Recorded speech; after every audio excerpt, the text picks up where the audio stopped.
আর যারা সাংবাদিকতার মুখে কালিমা লেপন করে ভারতের পা চাটা গোলাম হয়েছে, আল্লাহ তাদেরকে হেদায়েত নসিব করে দিন। ভারত তোমারে বাঁচাবে না, ভারতের টাকা বাঁচাতে পারবে না। যখন গজব আসবে টেলিফোন করে তোমার বাবাজিরে খবর দেবারও সময় পাবা না। আছে কিছু পত্রিকা ভারতের টাকায় বাইর করছে, রঙিন রঙিন পত্রিকা, প্রত্যেক জেলায় জেলায় বিশাল বিশাল ভবন। কোথায় টাকা পাও বুঝি? সময় আসবে প্রতিটি পায়ের হিসাব দিতে হবে।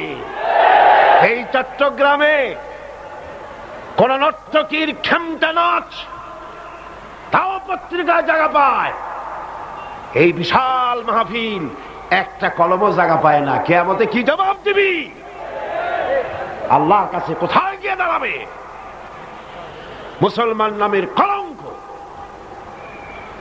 সাংবাদিক নামের কলঙ্ক, যারা কোরআনের মর্যাদা দিতে জানে না, আর যারা জানে তাদের উপর আল্লাহ রহমত নাজিল হোক। জোরে বলেন আমিন, জোরে বলেন আমিন।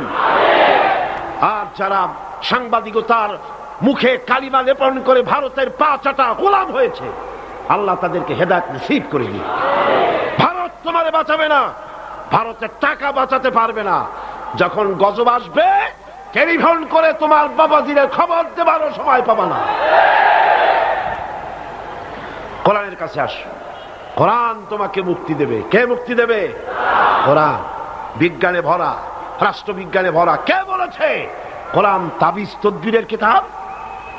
না, এটা তাবিজের কিতাব নয়, এটা তদবিরের কিতাব নয়, এটা ঝাড়ফুঁকের কিতাব নয়, এটা সংবিধান। এটা কি?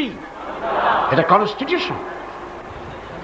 এটি গোটা বিশ্বের সমস্ত মানব মণ্ডলীর চালিকা শক্তি, গোটা রাষ্ট্র পরিচালনার, গোটা দুনিয়া চালাবার শক্তি প্রদান করে, মানুষকে জীবনী শক্তি দান করে যে জিনিস, তার নাম কোরআন। তার নাম কি? আসেন সেই কোরআন থেকেই আলোচনা করি।